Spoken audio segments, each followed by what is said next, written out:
Welcome back to another episode of Survivor Worldwide. We're here with our third exit interview for Survivor South Africa Immunity Island. And as you can see, it is reality TV villain 77, Mike Laws. How are you, Mike? Hey, Chris. How's it going, man? It's great talking to you. We had quite a nice chat even before hitting the record here. And you mentioned that you've made a pretty big life-changing move and you upped and went to Munich over in Germany. Did Survivor sort of play into that? Did it give you time to sit out there and think about what you want to do next in life? How did you make this move? Yeah, it's a funny thing in that I think, COVID, goddamn COVID, like many people kind of triggered a second quarter life crisis or an early onset midlife crisis. And I guess there was this moment where I was like, I love law in many ways, but I would also love to bring maybe in more of a creative component into my life and to my work. And so I'd actually taken a sabbatical even before I started playing Survivor, but I thought I'd just do it for a couple of months and then go back to law. I just needed time to work my life out.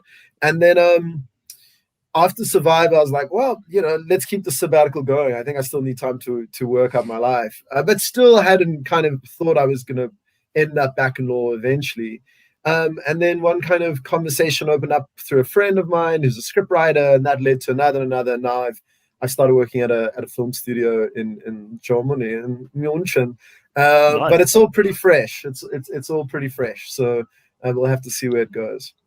It's exciting. So you pretty much upped and left as soon as Survivor started showing in South Africa, and I think it'll be quite interesting. So you're probably going to escape a lot of the fan hysteria and people sort of knowing who you are when you're walking down the street and all those kind of things. That plays sort of in your mind as well. You thought, this might just be because you seem like quite a private person. I remember when we did our cast assessment, myself and Riley, my co-host, you were one of the people that we could find the least information on. And obviously being a lawyer, you try and be off the grid as much as you can, but did all of this sort of play into your mindset in making the move as well? Well, I mean, to kind of speak to those two things, I mean, the first is that I guess, we all are citizens of the internet, right? And the internet is everywhere. And so I still am on the same Twitter and the same Instagram I was, back home. So that certainly hasn't meaningfully changed at all. And especially after COVID, I mean, so much of our lives, our social lives became these internet lives. So, as much as I'm not missing, as much as I might be missing walking down the street and bumping into someone who recognizes me, especially South Africa's just got new regs. It's like I'd be walking down the street with a mask on anyway. So yeah. I'm not sure how much it's changed that reality. And then the second thing is, I mean, it's kind of a paradox being someone who enters a reality TV show and saying that you kind of are a bit of a private person. But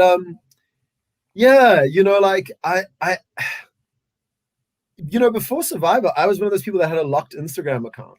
I was pretty sure that I was going to keep my Instagram locked. And then I thought, look, be mysterious, but not a hermit. So I unlocked my Instagram account and I kept my Twitter publicly facing. But I've just never been that active on social media. I guess it's a weird mix of lawyer, you're just running the risk assessment. You're just like, there's nothing but liability problems here. And Survivor, actually, funny enough, is what really brought this home for me. The internet, social media makes me mad anxious, man. Maybe not particular moments, but if I add it all up, it really adds to my anxiety issues. And so as kind of part of a self-care routine, I've been trying to just dial down how much I exist on Twitter and social media. And so, when it came to Survivor, I know so many of my fellow casters have really leaped in and been super active online, and I really love and respect that. But I guess that was never who I was, and it would have been kind of inauthentic for me. And I've tweeted a little, not even tweeted, I've liked one or two little things here, and I've posted one or two cheeky things here, but I just had to do me. I had to be real, with my internet usage, and, and that's how it is. Yeah, and I mean, listen, that's one of the things I love about Survivor is that we get people that are different playing the game. You don't want 20 people that are exactly the same, all super, Yeah. social media active and out there. And I think that for us, it did intrigue both myself and Riley because we didn't know what to expect of you coming into the game. Outside of the little bit of a video clip that we saw prior to you going into the season. And I guess the next question I wanted to ask you is because we did see a little bit, obviously, Shannon Gus and the guys from RAP who've been doing this a lot longer than myself or anybody else. They did a bit of preseason interviews with everybody that went on to the show. And through that, I learned that you actually were a bit of a Survivor fan prior to playing the game. What sort of made you, because at the moment I'm in that nice, comfortable armchair position where I'm an armchair coach. I could sit here and I can critique and it's easy for me because I've not played the game before. What made you go from being an armchair critic to actually going out there and thinking to yourself, especially since you're a private person, you wanted to play the game and prove something to yourself out there? So I mean, it's funny because Chris, I need to check something. Did you do a podcast in the past with someone called is it Peridium or Podium? This like Yeah, Peridium is he's worked with so we've got two sides of the reality pop TV crew. We've got the US Survivor coverage and then the international Survivor coverage. So he's sat down with our US side of the podcast. Yes, we're good friends with Peridium. He's a good guy. I don't know how, like, the blessed YouTube algorithm started pushing me his content, back in 2018 or 2019, where he was doing these extremely in-depth, strategic analyses of Survivor. And that shit hooked me more than the show itself, weirdly enough. Like, I mean, I love Survivor's show, but Peridium's, analysis of Survivor was so exciting to me. And I was going through a time where I am in South Africa. I'm what I was what one would call an advocate, or in Australia, the UK, Ireland, you'd call a barrister. So a lot of just litigation is really what we do. And as a litigation lawyer, you end up thinking a lot about strategy, right? It's a very antagonistic, every day is a battle kind of a career. And so I was reading The Art of War and all these white collar yuppie boardroom battle texts, quite cringy. And I just started watching his videos and I was like, damn, this is so fun. This is the funnest shit. And I was just one Sunday, I think I'd been playing Catan with some friends. And I was like, man, this is cool, but what'd be dope is Survivor. Survivor's the mother of all strategic games. And so I think I'd always seen Survivor as this, it's becoming more and more of a rehearsed line, because I've said it a couple of times in different places, but it's really true. It comes from the heart, which is before I played the game, I thought Survivor was a very good game that humans had invented, and I have this whole wanky theory about games, how they're not even unique to us. Even mammals play games and all this shit. It's a very mammalian thing. I thought Survivor was a very good game, chess and Risk and Monopoly and Survivor. And now, having played Survivor, I'm utterly convinced it is the best game that humans have invented. And I think going in, I was like, this is it. I'm going to have a chance to play this really once in a lifetime, best strategic game ever constructed thing. And it delivered. But because of that, I wanted to have as much fun playing it as a game. I was like, this is Catan. This is a game of Risk. Go and have a real jaw. Go have a really good time and just be a strategic Machiavellian bastardo. Be the Disney villain you want to see in the world. Yeah, and you brought up quite a lot there. I guess one of the things I wanted to ask as well is, having sort of seen the game and wanting to play it, and I kind of fell in love with the game from a very, I started watching it from season one, seeing a very corporate white collar person win it in season one, Richard Hatch, and iconic from the merge episode. That was my first episode I ever watched of Survivor, right through it. And I went back to watch the whole first season at a later stage, but I watched every single season since then, and I've loved the international versions as well. And I agree, it's you can put 20 people there every single time and you'll have a different outcome, because it's different people will do different things in different situations, and that's what makes the game so good, the core of the game. So I can geek out about that with you for a very long time. One of the things I wanted to ask you is, what was it like actually being out there? You did say the experience overall was really good. Was there anything about the game that was harder than what you thought it would be going into it? Oh my God, man, the sleep deprivation. Oh my God, that was so hard. So I mean, again, I was like, I know I'm going to be hungry playing this game, so I'll fast. Like I listen to the Tim Ferriss podcast. I love fucking fasting. Like, let's get this fast going, Baba. Like, I'm ready to start getting ready to not eat. So I fasted, I swung a kettlebell. I mean, Joe Rogan himself was about to descend from the heavens in approval of like the routine I was doing. But what I did not anticipate was the depth of misery. And what's funny is that, like, I think as a viewer, we're cynical to reality TV, right? You assume when the cameras go off, that it's like cute, that like a little safety blanket comes out and it's easy. No, like there's so much needless suffering there. The camera's not even close to you.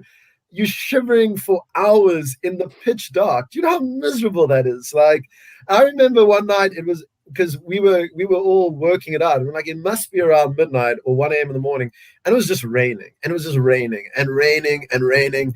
And we were like, oh my God, we have to get through another, 5 fucking hours of this. Like, fuck. Like, I am so cold. I don't know how this is intense. And then the sun rises and then you need to start strategizing, right?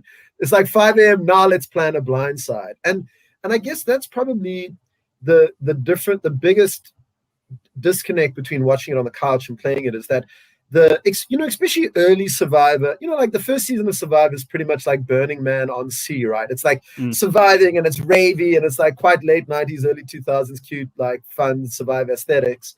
And the modern game is so focused on, or the TV show is so focused on the strategy, that you actually forget like how intense it is on the body and how much that affects mood, emotion, relationships building. And those are obviously have a downstream or upstream effect on strategy. And so that was the biggest surprise to me, was like how the physical survival aspects really mean something to the gameplay aspects. And but if anything, it just increased my awe of it, of the format. Like, it just made me even more obsessed with it, because I think it's the real deal. No, 100%. And one of the questions I've got for you is, obviously, in the early stages, we don't see a lot of you in the first episode. I think one of the key scenes that we see there is you sort of calling Chappies out for coming back from having gone to the fire challenge, but you're like, I'm a little bit suspicious here. There's probably something else here that he's not telling us. What was your early sort of observations of Chappies? Because obviously at the later stages, you say when you leave, like, he comes across as a golden retriever, but he's actually a wolf in sheep's clothing, which I love that line. What was your sort of observations here of him? Did he come across as someone that was a bit of a gamer early on for you, or did you really sleep on him until the point where, he ultimately got the better of you? Not at all. I mean, straight up, Chappies is an unbelievable athlete. He's extremely charming and smart as hell. And I felt pretty quickly that he was nobody's fool, that strategically he has a lot of depth to him. And I think because of that, I looked at Chappies and immediately was like, oh my God, this guy's got to go. Like, if this guy makes the merge, I'm fucked. We're all fucked. Like, this guy is gonna. And I think in the second episode, I say something about like, we have to get. Oh, the third episode, we have to get rid of Chappies because he'll be a very dangerous player if he gets momentum. And Chappies and I are actually, I used to say, at least from my side, and now having seen his, when he voted me off, like his final words, I like to think from his side as well. Chappies and I are like quite warm with each other. Like, I like Chappies, like I think he's a hoot, but I just saw him as like an absolute mega threat to my game and the game of people around me. And so I just thought it was a very obvious candidate to be voted out as soon as possible. And to the extent that other people weren't as quick to the take, I was like, what the fuck is going on here? Why is no one else seeing Chappies for the enormous threat he is? And I think in the third episode, in me being voted out, like I think if there was any doubt about that, surely that should now people should be cured of that doubt. And that, I mean, I always knew that Chappie, and I mean this by the way as a compliment. I'm not being shady. I think because I think that the Machiavellian villainous side of Survivor is the best side of Survivor. I think that's what makes it interesting. I always knew Chappies was the kind of guy that could shake your hand, look you in the eye, and lie to you. And now everyone knows that. But it was like, why did I have to be the sacrificial lamb to prove that? But up until that point, I think some people, thought that he was a bit of a golden boy. And I just didn't buy it. I think he's an intense, amazing player. And I just wish that other people had seen the risk that I saw. Yeah, he's been interesting for me. We spoke about it on the recap for this episode, and we said basically he comes across as this really jokey, jovial person, which I think is disarming to a lot of people because he's got this big personality and he's quite out there.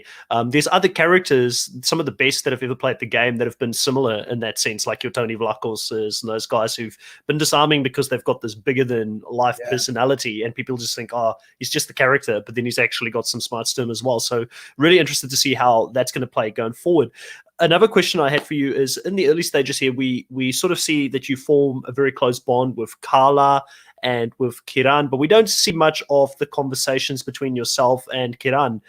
Sort of interested, what made yourself and Kiran sort of connect at an early stage? We see Kiran defend you in a few scenes there when they're trying to come for you when Pinty ultimately gets voted out.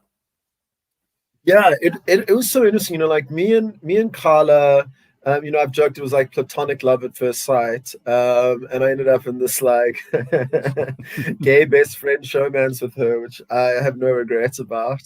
And Kieran and I were in a way similar in that we met each other, and there just was this immediate like bro homie energy, and with both Carla and Kieran, I think within minutes of meeting them, an implicit understanding became an explicit understanding of like, hey, I want to play a super fun snaky game. Like I want to be a snake.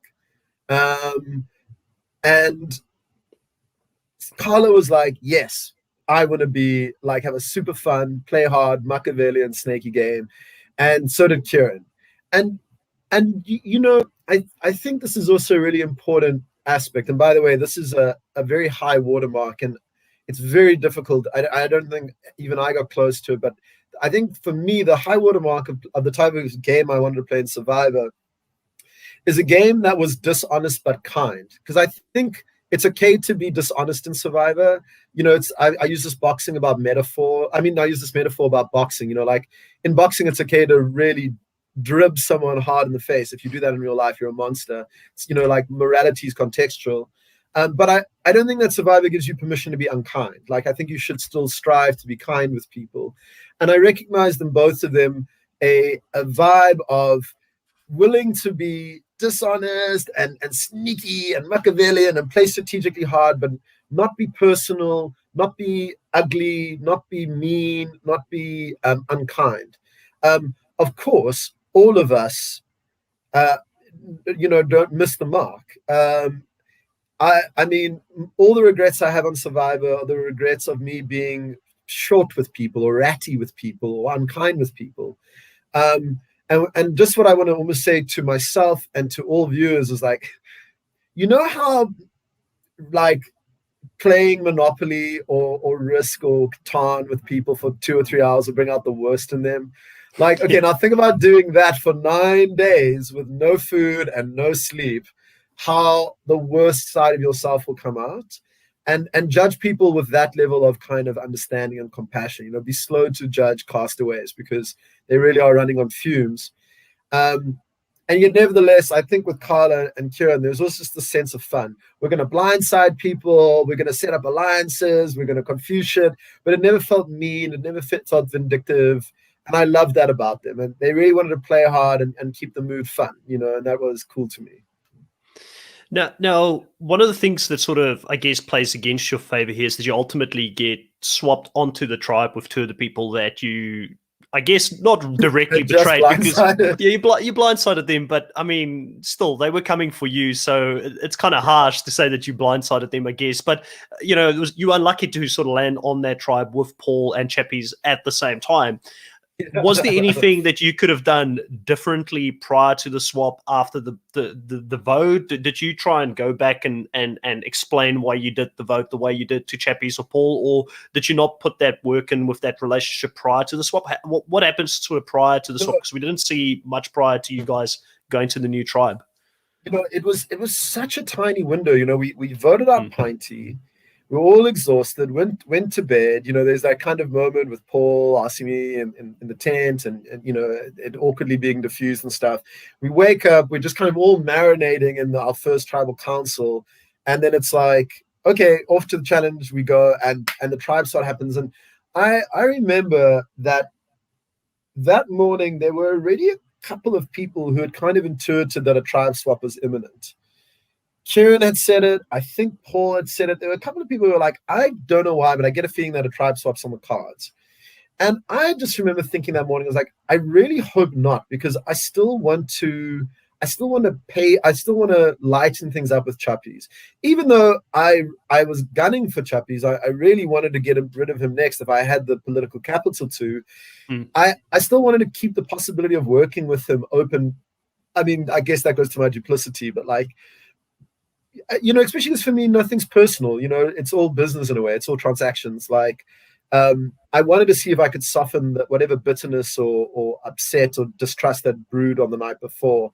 And the honest truth is that, like, I mean, I lied bone-faced to Chappies literally that night before, and Paul. I'd lied to both of them in a way that, in retrospect, now it wasn't indulgent. I was doing it from like a belts and braces approach. It's a super lawyer thing to say. I was doing it to be double sure that they wouldn't play an idol and all these anxieties. But in retrospect, it was totally unnecessary for me to have lied to them. And I guess that kind of had made it feel a little more vindictive than what it was. And so I'd hoped to have had time to kind of lighten the mood and patch that up. But next thing you know, tribes are swapped. And I just remember the minute that tribe swap happened, like looking around and being like, uh-oh, these numbers are bad. These numbers are super bad for me. And obviously, early stages here, we see that Carla is working really hard in getting the old Zamba members sort of on board to vote with you guys and sort of to bring them in.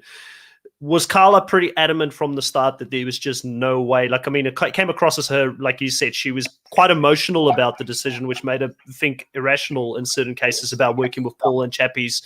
And you were in that awkward position, which I was thinking to myself when I was watching it, I can kind of relate. Like, how would I feel if I was in that position? I've got a very close ally here that I'm trying not to alienate. I want to work with them, but you can just see her burning down the house in that scenario. Yeah. I guess, what was it like being on the island, seeing this happen in front of your eyes? Did you have an opportunity to talk to Carla prior to her making this move, or did she just take the executive decision to immediately engage with that conversation before you guys even had a conversation, sort of engaging the conversation with the old Zamba members in that case? What's so interesting about that third episode is like, the conversation that you see us having where we're like caught in a very serious conversation and that first bit where I'm like, girl, they're playing us, like, what are you doing, what's so interesting was like that was strategically how we'd been engaging with each other. All the shots of us in the edit are with lovey-dovey and being super kind of care bears with each other, but we also had this really rigorous, robust, strategic discussion with each other throughout the game. And that's why I enjoyed our partnership so much, is that it wasn't just a partnership of love, it was a partnership of war. And we respected each other enough as equals just to be super frank with each other, to be like, what about this? What about that? That's a shitty idea. That's a great idea. Let's do this. Fuck that. Let's do this, And I think those are the best type of working relationships, both in life and in the game, right? Like where you respect each other enough just to say it straight. Yes, this works, this doesn't. And also, I mean, again, and it's so funny because we're like 7 days in, we barely know each other in real life, and yet we've logged so many hours with each other. We've in the pouring dark rain together. We've all of a sudden found ourselves to be really close with each other. And so at that stage, I I think we'd also at this point have kind of trusted each other enough that we were in this dance. We'd kind of cook up what the general game plan was, and then we'd go off and hustle and do our thing. And I'd be hustling people, and she'd be hustling people, and we'd be kind of unsaid what we needed to do, and then we'd check back in, and we'd done it.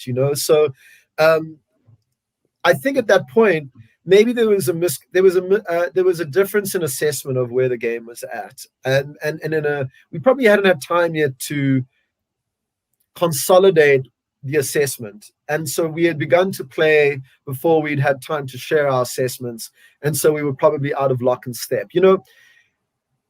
I think what I'm so interested by is the grand question for me is, to what degree. Sorry, I just want to phrase this properly. They're interesting questions, right? Were Chappies and Paul so alienated by the previous night's blindside that they inevitably would have flipped regardless of what Carla had done? Is that a possibility? And then the other thing is this, which is like, was it foolish of me to have thought that I could have, rallied the troops with Carla and even if it was just appealing to head with, listen, guys, I know we don't trust each other, but just think about your best interests. Is it even possible to sell that as an argument? I mean, when I was at the body corporate and I was making that lawyer's argument, I didn't even believe it when I was saying it. It was the most lawyerly thing I did while I was in the island. I didn't believe a word of what I was saying, because I was like, if I was Paul and Chappies, fuck, I would jump. There's nothing you could do to stop me jumping to the other three. And I was like, if I pull this off, I'm going to retire, because I will not best myself in terms of lawyerly bullshit than this. And if that's the case, then maybe I should have abandoned Vuna Strong, and Carla was right, and just really made a plea to Zamba. I still think my assessment was correct at this and that. The incentives were too strong. It made no sense for. By the way, the data point I was missing is that I thought Santi would have kept 4 strong with us, but obviously she had jumped ship. But even more so, it would make no sense for Zamba as 3 people to join the bottom of a 7-person alliance with 4 other people. It would get them nowhere, when they could just absorb in 2 lost sheep and become 5 strong and be the dominant faction. It made no sense for Zamba to join us, one. And I thought that was the strongest gravitational pull in the entire game. Like, no matter what else was going on, that alone was an unbeatable setting. That one, so I thought that was so difficult a thing to beat that there was no point in drilling into Zamba to bring them on side. Maybe I was wrong, and obviously Carla thought it was possible, and maybe she was right. We'll parallel universe Survivor audience, I guess, sees how that works out. But I think I was right, but I don't think Carla was as unreasonable as I felt at the time. I can now see, that we were caught between a rock and a hard place, really. Yeah, and it was interesting how I'm one of those people. I don't know if you've heard of Edgic editing and looking into how somebody's being edited, so you can try and predict who wins. The dark arts. So I don't create the Edgic edits myself. It's way too much work, but I love reading into them, and sort of instinctively, because I've watched so many seasons, you can read into an edit to sort of eliminate certain people as contenders to win the game, and others you would put quite high. And Carla was my player of the week before. She was, in my opinion, kind of, according to the edit, drove a lot of the strategy and made things happen to save you. And again, like I said, according to the edit, obviously on the island a lot of other things happened, but this episode, the edit didn't really protect her in any way. It actually made her look not the greatest in that episode, but it's early in the season. I know there's still time for her to redeem herself in other episodes, but one of the things I think that you can be quite grateful for is that the edit showed you, and obviously you did it, but sometimes people go out without us seeing them fighting to try and stay in the game, and you went out swinging until the end there. You were seen to have a lot of correct reads according to the edit, so it kind of, you became a little bit of, like, in my mind, I was saying on the recap, it's like, where's, obviously you were there the whole time, but according to the edit, where's this Mike been the whole time? Like, I can see he's really hustling, he's really working, because I never really understood why you were so far down the totem pole within the original tribe, and why so many people wanted to target you early on. What do you think sort of made you a target in the early stages? So I have a more kind of traditional theory and then like a hot theory. The traditional theory is that I'm shit at threat perception management. Like, um, I you know what? Funny enough, even though I think I was quite liked on the tribe, I think people didn't trust me, and I think they didn't, and they saw me as a strategic threat. But I think people like me, and I think I just felt okay, cool. If people like me, yes, they'll see me as a strategic threat, and I'll be fine, and that like I there was a bit of me that was self-aware enough, and I was like, oh no, people will see me as such a strategic threat. They'll be like, oh my god, this guy's ridiculous. He's being a complete campy villain. Well, he's an obvious boot. Let's get rid of him later when it's more tough. There's no reason to get rid of him now. He's not such a dangerous threat. Um, but I think the other bit of me was this: I was probably being reckless. I wasn't being prudent enough in the way I was playing, and I kind of pinned that down to just having so much fun. Like I probably was being a little reckless and having slightly more. I wasn't hiding my tracks, I think, as well as I should have. Is I think is probably if I'm being the most critical is probably what happened, and there's that. I have a secondary theory, but I don't have enough data for it, and I haven't verified it. I'll have to wait to the reunion, and I want to ask her.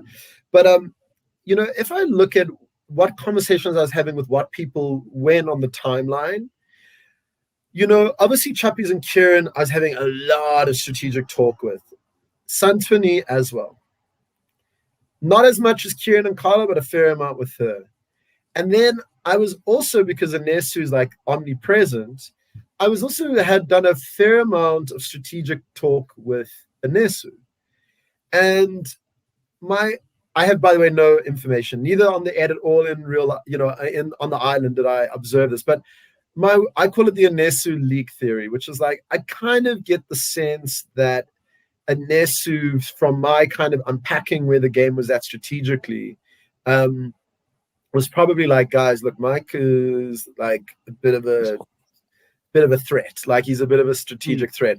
I mean, I'd certainly, if again memory serves me correct, I believe I definitely shared with Anesu as well as Carl and Kieran, guys, Chappies has an advantage. He definitely came back from that thing with an advantage. There's no way some shenanigan didn't go down. I mean, like, give me a break.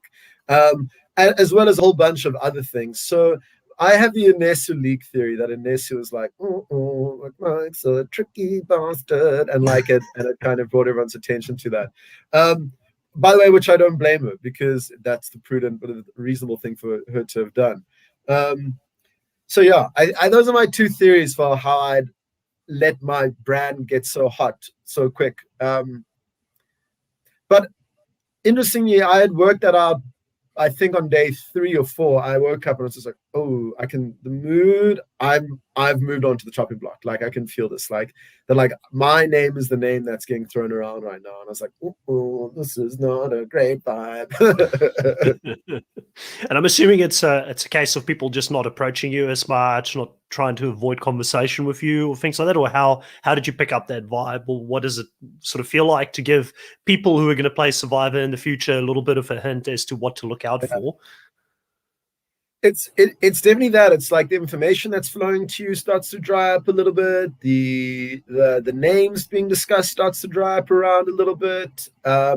And people telling you, Carla being like, oh, I had a conversation with X and they said they want you gone. And or someone saying, hey, I had a conversation with Y and they threw your name up. Like it's both explicit and implicit. Okay. Last question. So I'll ask all the exit interview castaways this. What was your favorite moment or your proudest moment out there on the island? Oh, man. It's just going to sound funny, but like there was the night of that rainstorm. I mean, the nights of those rainstorms, but it was the night that we kind of packed up shop and we like went to the cave. And I mean, that whole night was already just kind of hilarious on so many different levels. But like, there we were full grown ass tax paying adults, like huddling in a cave, freezing, soaked to the bone. Our fire had gone out. I think I'm cuddling Carla on the one side, Paul's next to me. It's like it's so intimate, and a sense of camaraderie, and people use the term like trauma bonding or something like that. But it was this incredibly miserable moment, and then like the sun started to break, and the sun started coming up, and there was a genuine feeling of like, wow, like I just survived something. Like this is not something that I would normally experience in my day-to-day life. Something that most people want to experience in this modern, civilization that we live in is that kind of experience. And then that plus okay, now I get to go and set up a blind side. That feeling was just this moment of like real deep excitement, pride, and gratitude. Like I got to experience something that was hyper real, something that was tough but survived it. Now I get to go and play this amazing game, and I'm so lucky to do so. And the sun is shining on the Wild Coast. It was so cold, and now I'm warming up, and the air is clean, and the birds are tweeting, and the sea is a crashing, and it was such a beautiful morning. And like, it was beautiful. It was like both a moment of just aesthetic beauty and gratitude, and it was perfect. Mike, it's been great talking to you. Is there anything that you would like to plug or put out there for people to follow you? I know you said you're not that active on social media, but do you want me to put like links to your Instagram or something in the description? Are you going to keep updating it and doing things on there, I guess? Munich's a beautiful city. You can go take some nice photos over there.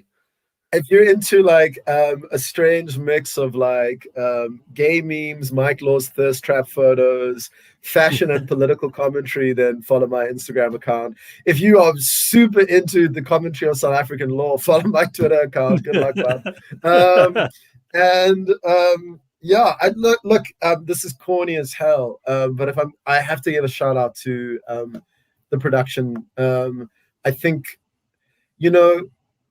part of my appreciation of Survivor comes from seeing what goes into making it. Like as an exercise in logistics, as an exercise in creative vision meets project management, you cannot really appreciate what goes into making an episode of Survivor. It's incredible. And like, I think from the lowliest runner through to, the exec producers, LB and Handri, they're all super fans. They all love the show, and I think it reflects in the edits. And I'm just super grateful for them as humans. Like I think that they do the Lord's work, and I'm just very grateful for having had the chance to play the game, and just want to thank them. Yeah, no, they're great guys. I mean, I personally have spoken to Lurubuta a few times. One of the nicest people out there. You'd think, high up producer, wouldn't want to talk to a small podcaster like myself, but no, he's been very kind. I mean, obviously the exit interviews is one of the things that he helped me set up. So, very grateful for that. And also looking at the, the show this season has been absolutely phenomenal. And just, even I know you can't talk to that too much yourself, but the cast itself, like I haven't had one of these exit interviews up until this point. The first three people I've been talking to, every time I feel like, oh, damn, we don't see them on the screen any longer. And that shows how good the casting has been this season, that it doesn't matter who at the end gets to the end. It would have been a great season regardless, because there's no big duds for me at this season. And that's something to be proud of as well, because most Survivor seasons have got a few duds. It's just the way it sort of plays out. But I feel like this has been a pretty strong cast. It's been difficult with the pandemic to be able to do what they've done. I think that's a whole different thing. They shot it in 2020. And the year of the plague, they were able to bring together the health management logistics to pull off a healthy, clean, unplague affected shoot of Survivor. That's bonkers, Yeah, it's phenomenal. Yeah, it's phenomenal. So huge respect, huge love and respect for those dudes. Yeah. And well, Mike, I definitely I would be interested in reaching out to you in the future if you're happy to jump on and come on for a recap episode for Australian Survivors around the corner. Do you watch Australian Survivor? Give me the links, and I will watch Aussie Survivor. I love talking strategy. I love all the kind of back end strategic talk. So you got my number. Holla. 100%. Well, it's been great meeting you. It's been great talking to you. Have a good evening over there in Munich. My day is starting on this side, and we'll talk soon. Thanks, Chris. Keep well, man. See ya. Thanks. Bye.